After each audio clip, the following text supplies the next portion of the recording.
ಸಮಯ ಬರೋ ತನಕ ಕಾಯ್ಬೇಕು. ಆದ್ರೆ ಅದಕ್ಕೆ ಮನುಷ್ಯನಿಗೆ ತಾಳ್ಮೆ ಬೇಕು. ವಾವ್, ಎಂತ ಅದ್ಭುತವಾದ ಮಾತಲ್ವಾ? ಅದನ್ನ ಕೇಳಿದ್ದೆ. ಆದ್ರೆ ಝಾನ್ಸಿ ಮೇಡಮ್ ಶ್ರದ್ಧೆಯಿಂದ ನಂಬಿಕೆಯಿಂದ ಕಾಯ್ತಾ ಕೂತ್ರು. ಅದಕ್ಕೆ ದೇವರು ಎಂತ ಉತ್ತರ ಕೊಟ್ಟಲ್ಲ. ಕಷ್ಟಗಳು ಬರೋದು ಕೇವಲ ನಮ್ಗೆ ನೋವು ಕೊಡೋದಕ್ಕಲ್ಲ, ನಮ್ಮಲ್ಲಿರೋ ಶಕ್ತಿನ ಪರೀಕ್ಷೆ ಮಾಡೋದಕ್ಕೆ.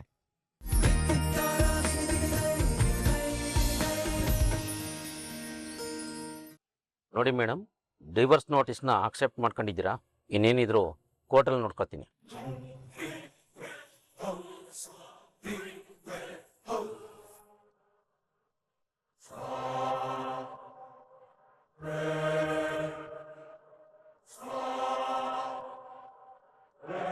ಏನ್ ಹೇಳಿದ್ರಿ ದೊಡ್ಡಪ್ಪ? ಏನ್ ಹೇಳಿದ್ರಿ? ಡ್ರೈವರ್ನ ಕಳ್ಸಿ ನನ್ನ ಮನೆ ತುಂಬಿಸ್ಕೊಳಕ್ಕೆ ರೆಡಿ ಆಗ್ತಿರ್ತಾರೆ ಅಂತ ಅಲ್ವಾ? ಆದ್ರೆ ಅವ್ರು ಕಳ್ಸಿರೋದು ಡ್ರೈವರ್ನಲ್ಲ, ಡಿವೋರ್ಸ್ನ.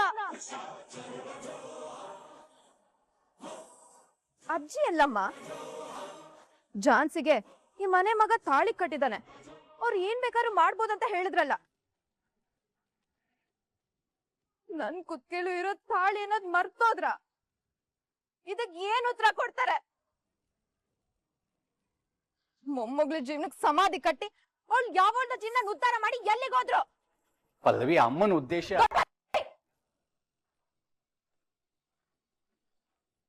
ನೀವ್ ಸಮಜಾಯಿಷಿ ಕೊಡಕ್ ನೋಡ್ಬೇಡಿ. ಅನಿವಾರ್ಯ ಕಾರಣಗಳಿಂದ ತನ್ ಸ್ವಾರ್ಥ ಸಾಧನೆಗೋಸ್ಕರ ನಮ್ಮಿಂದ ಮುಚ್ಚಿಟ್ಟು ನಾಟಕದ ಮದ್ವೆ ಅಂತ ಹೇಳಿ ತಾಳಿ ಕಟ್ಟಿಸ್ಕೊಂಡಿರೋ ಸಂಸಾರ ಶುರು ಆಗ್ತಿದೆ. ಆದ್ರೆ ಪ್ರೀತಿ ಮಾಡಿ ಮನೆಯವ್ರನ್ನೆಲ್ಲ ಒಪ್ಸಿ ತಾಳಿ ಕಟ್ಟಿಸ್ಕೊಂಡವಳ ಸಂಬಂಧ ಮುರಿದ್ ಬೀಳ್ತಿದೆ.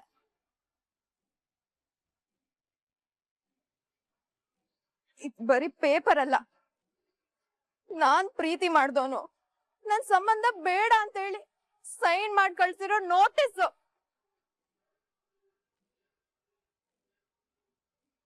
ಇದಕ್ಕೆಲ್ಲ ಕಾರಣ ನೀವ್ಗಳೆಲ್ಲ ನನ್ ಜೊತೆ ನಿಂತಿದ್ರೆ ನನ್ಗೆ ಇವತ್ತಿ ಗತಿ ಬರ್ತಿರ್ಲಿಲ್ಲ. ಮುಗ್ದೋಯ್ತು, ಎಲ್ಲ ಮುಗ್ದೋಯ್ತು. ಪಲ್ಲವಿ, ನಿನ್ ದುಃಖ ನಮ್ಗೆ ಅರ್ಥ ಆಗುತ್ತಮ್ಮ. ಆದ್ರೆ ಅವರು ಈ ರೀತಿ ನಿರ್ಧಾರ ತಗೊಳ್ತಾರೆ ಅಂತ ಯೋಚನೆ ಮಾಡಿರ್ಲಿಲ್ಲ. ಯೋಚನೆ ಮಾಡಿದ್ರೆ ಈ ಪರಿಸ್ಥಿತಿ ನನಗ್ ಬರ್ತಿರ್ಲಿಲ್ಲ ದೊಡ್ಡಪ್ಪ. ಪಲ್ಲವಿ, ಯಾಕೆ ಹಂಗ ಅನ್ಕೊಳ್ತೀಯ? ಮೊದ್ಲು ಅವ್ರಿಗೆ ಏನಾಯ್ತು ಅನ್ನೋದನ್ನ ಅರ್ಥ ಮಾಡ್ಸೋಣ. ಪ್ರಯೋಜನ ಇಲ್ಲ. ಇನ್ ಈ ವಿಷಯದಲ್ಲಿ ಏನೇ ಮಾಡಿದ್ರು ಉಪಯೋಗ ಇಲ್ಲ ದೊಡ್ಡಮ್ಮ. ನನ್ ಜೀವನದಲ್ಲಿ ಇನ್ನೇನು ಉಳ್ದಿಲ್ಲ. ನನ್ ಬಾಳ್ಗೆ ಬೆಂಕಿ ಬಿದ್ದಿದೆ. ಆ ಬೆಂಕಿಲಿ ಅವಳ ಬಾಳ್ನ ಬೆಳೆಸಿ ನಾನ್ ಏನ್ ತಪ್ಪು ಮಾಡ್ದೆ ಅಂತ ನನಗೆ ಶಿಕ್ಷೆ. ಯಾರಾದ್ರೂ ಮಾತಾಡಿ ಉತ್ತರ ಕೊಡಿ. ಪಲ್ಲವಿ, ನಾನೇನ್ ಹೇಳ್ತೀನಿ ಅಂದ್ರೆ, ಸದ್ಯಕ್ಕೆ ನೀವು ಸುಮ್ಮನೆ ಇದ್ಬಿಡಿ, ಏನು ಮಾತಾಡ್ಬೇಡಿ. ಪಲ್ಲವಿ, ಮಾತಾಡ್ಬೇಕಾಗಿರೋದ್ ನಾವಲ್ಲ ಕಣೆ, ನಿನ್ ಗಂಡನ ಮನೆಯವರು. ಹೌದಮ್ಮ, ಯಾಕಾಏಕಿ ನೋಟಿಸ್ ಕಳ್ಸ್ಬಿಟ್ರೆ ಏನ್ ಅರ್ಥ? ಮಾತಾಡಕ್ಕೂ ಇಷ್ಟ ಅಲ್ಲ ಅಂತ ಅರ್ಥ ದೊಡ್ಡಪ್ಪ. ಹಾಗಂತ ನಾವ್ ಸುಮ್ನೆ ಇದ್ರೆ ಆಗುತ್ತಮ್ಮ? ಮತ್ ಏನ್ ಮಾಡು ಅಂತೀರಾ? ಯಾಕೆ ಹೀಗ್ ಮಾಡ್ತಿದ್ದೀರಂತ ಪ್ರಶ್ನೆ ಮಾಡು. ಯಾರೋ ಮಾಡಿದ ತಪ್ಪಿಗೆ ಶಿಕ್ಷೆ ನನಗೆ ಯಾಕೆ ಕೊಡ್ತಿದ್ದೀರಂತ ಕೇಳು. ತಪ್ಪು ಮಾಡಿರೋದು ನಾವ್ಗಳು ದೊಡ್ಡಪ್ಪ. ಹಾಗಂತ ನಿನಗೆ ಯಾಕೆ ಶಿಕ್ಷೆ ಕೊಡ್ಬೇಕು ಅಂತೀನಿ. ನೋಡಮ್ಮ, ನೀನು ಪ್ರಶ್ನೆ ಕೇಳಬೇಕಾಗಿರೋದು ಅವ್ರಗಳಿಗೆ, ಉತ್ತರ ಕೊಡ್ಬೇಕಾಗಿರೋದು ಅವ್ರುಗಳು. ಫೋನ್ ಮಾಡಿ ಮಾತಾಡು. ಮಾತಾಡ್ತೀನಿ. ನನಗ್ ಯಾಕೆ ಶಿಕ್ಷೆ ಅಂತ ಕೇಳ್ತೀನಿ.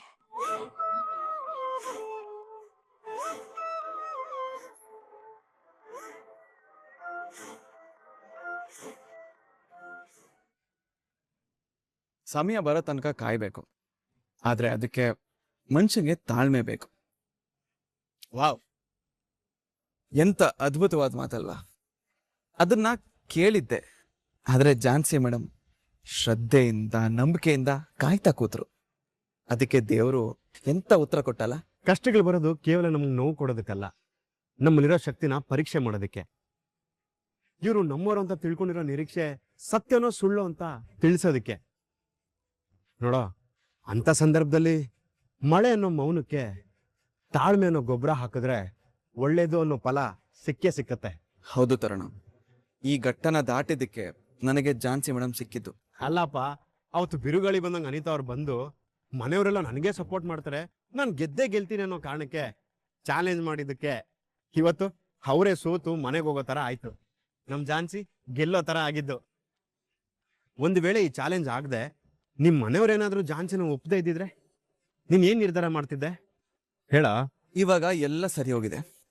ಜೀವನದಲ್ಲಿ ನಗು ಬಂದಿದೆ. ಕನ್ಸುಗಳು ಅಳೋದಿಕ್ಕೆ ಕಾಯ್ತಾ ಇದಾವೆ. ಇವಾಗ ಇಂಥ ಪ್ರಶ್ನೆ ಎಲ್ಲ ಬೇಕಾ? ಹಾಗಾದ್ರೆ ನಿನ್ ಕುಟುಂಬಕ್ಕೋಸ್ಕರ ನಿಮ್ ಕುಟುಂಬದವ್ರು ಒಪ್ಕೊಂಡಿದ್ದಾರೆ ಅಂತ ಇವತ್ತು ನಿನ್ ಸಂಸಾರ ಶುರು ಮಾಡೋದಕ್ಕೆ ಒಪ್ಕೊಂಡಿದ್ಯಾನೋ? ಬೇಡ ಅಂದ್ರು ಯಾಕೋ ಕೇಳಿದ ಪ್ರಶ್ನೆನೇ ಕೇಳ್ತಿದ್ಯಾ? ಯಾಕೆಂದ್ರೆ ನೀನು ಏನೇ ಮಾಡಿದ್ರು ಕುಟುಂಬಕ್ಕೋಸ್ಕರ ಮಾಡ್ತೀಯ ಕಣ, ಅದಕ್ಕೆ ಕೇಳಿದೆ. ನಿಜ ಹೇಳು, ಒಂದು ವೇಳೆ ನಿಮ್ ಮನೆಯವರೆಲ್ಲರೂ ಅನಿತಾಗೆ ಓಟ್ ಹಾಕಿ ಝಾನ್ಸಿನ ಸೋಲ್ಸಿದ್ರೆ ನಿನ್ ತಂಗಿಗೋಸ್ಕರ ಪಲ್ಲವಿ ಅವ್ರ ಗಂಡನ ಜೊತೆ ಸುಖವಾಗಿರೋದಕ್ಕೋಸ್ಕರ ಝಾನ್ಸಿನ ಬಿಟ್ಕೊಟ್ಬಿಡ್ತಾ ಇದ್ದ, ಅಥವಾ ನಿನ್ ಪ್ರೀತಿನ ಉಳಿಸ್ಕೊಳ್ಳೋದಕ್ಕೆ ಪ್ರಯತ್ನ ಪಡ್ತಿದ್ದ ಹೇಳ? ಇವಾಗ ಆ ಸಿಚುವೇಶನ್ ಇಲ್ವಲ್ಲ, ಅಂದ್ಮೇಲೆ ಡಿಸ್ಕಷನ್ ಯಾಕೆ? ಒಟ್ನಲ್ಲಿ ಅಂತ ಸಿಚುವೇಶನ್ ಏನಾದ್ರು ಬಂದಿದ್ದಿದ್ರೆ ನೀನು ಪಲ್ಲವಿಗೋಸ್ಕರ ಅವಳ ಜೀವನ ಚೆನ್ನಾಗಿರ್ಲಿ ಅನ್ನೋ ಉದ್ದೇಶಕ್ಕೋಸ್ಕರ ಝಾನ್ಸಿನ ಬಿಟ್ಕೊಡ್ತಿದ್ದೆ ಅನ್ನೋದ್ರಲ್ಲಿ ಡೌಟೇ ಇಲ್ಲ. ಅದೇ ತಾನೇ ನೀನ್ ಮಾತನಾಡ್ತಾ? ಇಲ್ಲ ತರುಣ, ಇಲ್ಲ ಅಂತ ಹೇಳ್ಬೇಡ ಕಣ, ಅದೇ ಸತ್ಯ. ನಿನ್ ಫ್ರೆಂಡ್ ಆಗಿ ಒಂದ್ ಮಾತು ಹೇಳ್ತೀನಿ, ಅರ್ಥ ಮಾಡ್ಕೊ. ಇನ್ನಾದ್ರೂ ನಿನ್ ಮನ್ಸಿನ ಮಾತು, ನಿನ್ ಭಾವನೆಗಳಿಗೆ ಬೆಲೆ ಕೊಡೋ.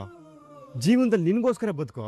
ನನ್ ಮನ್ಸಲ್ಲಿ ಇರೋದನ್ನೆಲ್ಲ ಹೇಳ್ಕೊಳ್ಳಿಲ್ಲ ಅಂದ್ರೂ, ನಾನ್ ಝಾನ್ಸಿ ಮೇಡಮ್ನ ಗೆಲ್ಲಿಸ್ಬೇಕು ಅಂತ ಆ ದೇವ್ರ ಹತ್ರ ಕೇಳ್ಕೊಳ್ಳಿಲ್ಲ ಅಂದ್ರೂ, ಆ ದೇವರು ರಾಮಾಚಾರಿ ಮತ್ತೆ ಚಾರು ಅವ್ರನ್ನ ಕಳಿಸ್ಕೊಟ್ಟ. ನಮ್ಮ ಮನೆಯವ್ರ ಮನ್ಸನ್ನೆಲ್ಲ ಬದಲಾಯಿಸಿ ಝಾನ್ಸಿ ಮೇಡಮು ನನ್ ಜೊತೆ ಜೀವನ ಪೂರ್ತಿ ಇರೋ ತರ ಅವಕಾಶ ಮಾಡಿಕೊಟ್ಟ. ನೋಡ್ತಾರುಣ, ನಾನ್ ಕೇಳಕ್ ಮುಂಚೆನೆ ನಮ್ಮ ಮನೆಯವ್ರು ಅರ್ಥ ಮಾಡ್ಕೊಂಡು ಬಿಟ್ಕೊಡೋ ರೀತಿ ಆ ದೇವರೇ ಮಾಡಿದಾನೆ ಅಂದ್ಮೇಲೆ ನನಗ್ ಬೇರೆ ಯೋಚನೆ ಯಾಕೆ? ಝಾನ್ಸಿ ಮೇಡಮ್ನ ಬಿಟ್ಕೊಡೋ ಮಾತೇ ಇಲ್ಲ. ಯಾಕಂದ್ರೆ ಅವರು ನನ್ನ ಕುಟುಂಬ. ಇಷ್ಟು ದಿನ ಹೋರಾಡಿದ್ದು ಒದ್ದಾಡಿದ್ದು ನನ್ನ ಕುಟುಂಬಕ್ಕೋಸ್ಕರನೇ ಅಂದಮೇಲೆ ಅದನ್ನ ಅಷ್ಟು ಸುಲಭವಾಗಿ ಬಿಟ್ಕೊಡಕ್ಕೆ ಸಾಧ್ಯನೇ ಇಲ್ಲ.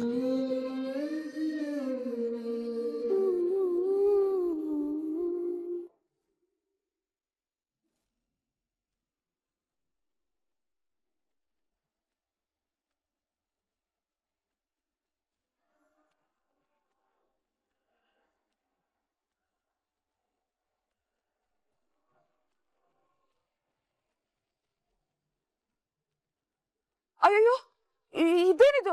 ಅಪ್ಶಕುನ ಆಗೋಯ್ತಲ್ಲ. ನಮ್ ಝಾನ್ಸಿ ಸಂಸಾರ ಶುರು ಆಗ್ತಿದೆ, ಅವಳಿಗೆ ಒಳ್ಳೇದಾಗ್ಬೇಕು ಅಂತ ಪೂಜೆ ಮಾಡಕ್ ಹೇಳಿದ್ರಿ. ಆದ್ರೆ ಇದೇನಿದು? ಕಾಯಿ ಅಡ್ಡ ದಿಡ್ಡಿ ಹೊಡೆದೋಗ್ಬಿಡ್ತಲ್ಲ. ಅಪ್ಪ, ನನ್ಗೇನೋ ಇದು ಅಪಶಕುನ ಅಂತ ಅನ್ಸ್ತಾ ಇದೆ. ನಮ್ ಝಾನ್ಸಿ ಸಂಸಾರದಲ್ಲಿ ಏನಾದ್ರೂ ಕೆಟ್ಟದಾಗತ್ತೆ ಅನ್ನೋ ಮುನ್ಸೂಚನೆ ಇರ್ಬೋದಾ? ಮೇಡಮ್, ತೆಂಗಿನಕಾಯಿ ಸರಿಯಾಗಿ ಹೊಡಿದೇ ಇರೋದಕ್ಕೂ ಅವರಿಬ್ರು ಸಂಸಾರಕ್ಕೂ ಏನ್ ಸಂಬಂಧ? ಎಲ್ಲ ಸರಿ ಹೋಗಿದ್ದಕ್ಕೆ ಅವ್ರ ಸಂಸಾರ ಶುರು ಆಗ್ತಿದೆ. ಇರ್ಬೋದು ರಾಯ್, ಆದ್ರೆ ಇವಾಗ ಮುಂದೆ ಯಾವ್ದು ಅಡೆತಡೆಗಳು ಬರಬಾರ್ದು ಅಂತ ದೇವ್ರು ಕೇಳ್ಕೊ ಅಂತ ಪೂಜೆ ಮಾಡಿಸ್ತಿರ್ಬೇಕಾದ್ರೆ ಈ ತರ ಆದ್ರೆ ಅದು ಅಪಶಕುನ ಅಲ್ವಾ? ಯಾಕೆ ನೀವೇ ಎಲ್ಲ ನಿರ್ಧಾರ ಮಾಡ್ತಾ ಇದ್ದೀರಾ? ಹುಷಾರಿಲ್ದೇ ಇದ್ರೆ ಡಾಕ್ಟರ್ ಹತ್ರ ಹೋಗಿ ಕೇಳ್ಬೇಕು. ಹಾಗೆ ಈ ತರ ವಿಷಯಕ್ಕೆ ಯಾರನ್ನ ಕೇಳ್ಬೇಕೋ ಅವ್ರನ್ನೇ ಕೇಳ್ಬೇಕು. ಹಾಗಿದ್ರೆ ತಾತ, ನಾವಿವಾಗ ಯಾರನ್ನ ಕೇಳ್ಬೇಕು? ಅದೇಮ್ಮ, ಈ ನಾರಾಯಣಾಚಾರ್ಯ ಮಗ ರಾಮಾಚಾರಿ ಇಲ್ವಾ, ನೀನ್ ಮದುವೆ ಮಾಡಿಸಿದವಳು ಅವ್ರನ್ನ ಕೇಳಿದ್ರೆ ಕರೆಕ್ಟ್ ಕ್ಲಾರಿಟಿ ಸಿಗುತ್ತಪ್ಪ. ಬರೀ ಮದ್ವೆ ಮಾಡಿದ್ ಮಾತ್ರ ಅಲ್ಲ ತಾತ, ನನ್ ಕೈ ತಪ್ಪ ಹೋಗ್ತಿದ್ದ ನನ್ ಗಂಡ ನನಗ್ ಸಿಗೋ ಹಾಗೆ ಮಾಡಿದ್ದು, ನನ್ ಜೀವನ ಸರಿ ಮಾಡಿದ್ದು ಕೂಡ ಇವ್ರೆ. ಫೋನ್ ಎಲ್ಲಿಟ್ಟೆ? ಫೋನ್ ಕೊಡು.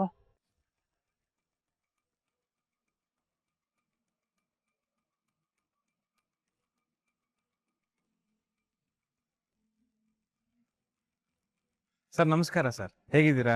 ನಾ ಚೆನ್ನಾಗಿದ್ದೀನಪ್ಪ, ನೀನ್ ಹೇಗಿದ್ಯಾ ಹೇಳು. ಸರ್ ಯಾಕೆ ಸರ್, ಏನಾಯ್ತು? ನಿಮ್ಮ ವಾಯ್ಸ್ ಕೇಳಿದ್ರೆ ಏನೋ ಗೊಂದಲ ಆತಂಕ ಇದೆ ಅನಿಸ್ತಾ ಇದೆಯಲ್ಲ? ಹುನಪ್ಪ, ಒಂಚೂರು ಆತಂಕ ಎದುರಾಗಿದೆ. ಅದು ಯಾಕೆ ಏನು ಅಂತ ನೀನು ಕೇಳಿದ್ರೆ ನೀನು ಅದಕ್ಕೆ ಸರಿಯಾದ ಸಮಜಾಯಿಸಿ ಕೊಡ್ತೀಯ ಅಂತ ಫೋನ್ ಮಾಡಿದ್ನಪ್ಪ. ಏನು ಹೇಳಿ ಸರ್. ಅದೇನಿಲ್ಲ,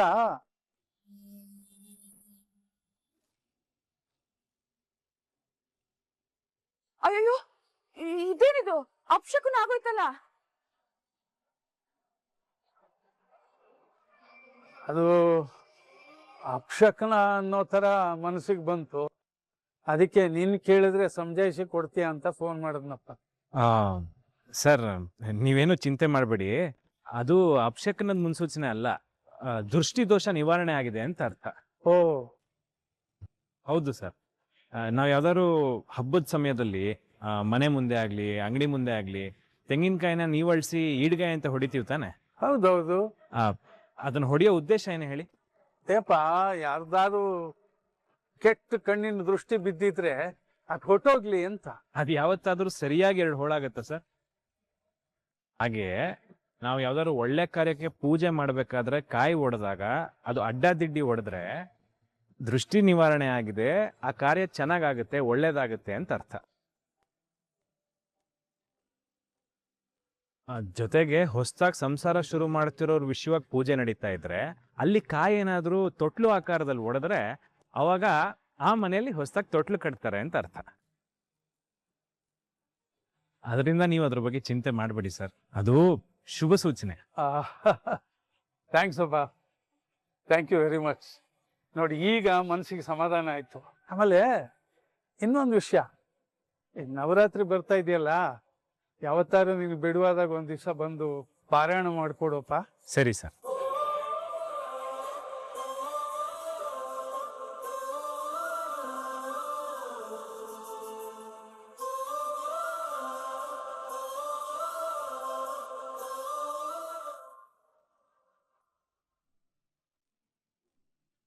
ಹೇಳ್ಪಲ್ಲು, ಮಿತು, ನೀನ್ ಡಿವೋರ್ಸ್ ನೋಟಿಸ್ ಕಳ್ಸಿದ್ಯಾ? ಬೇರೆ ದಾರಿ ಇಲ್ಲ ಅನ್ಸ್ತು ಪಲ್ಲು. ಹುಡ್ಕೋ ಮನ್ಸ್ ಮಾಡಿದ್ರೆ 1000 ದಾರಿ ಸಿಗುತ್ತೆ ಮಿತು.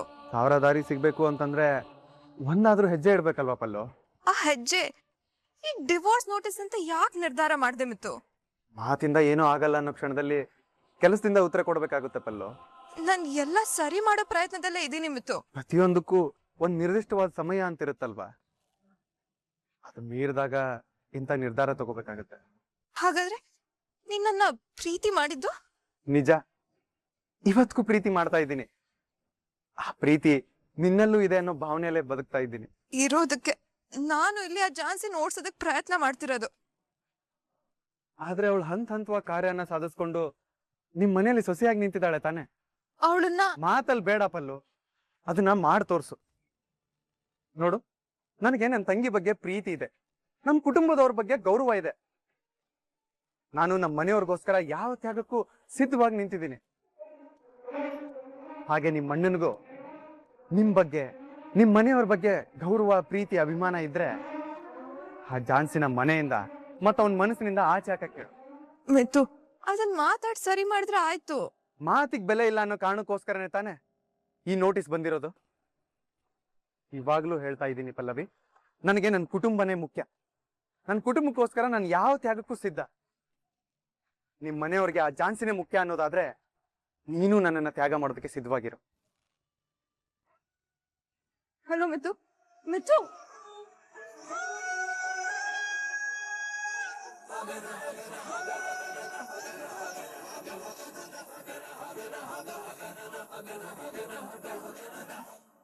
Oh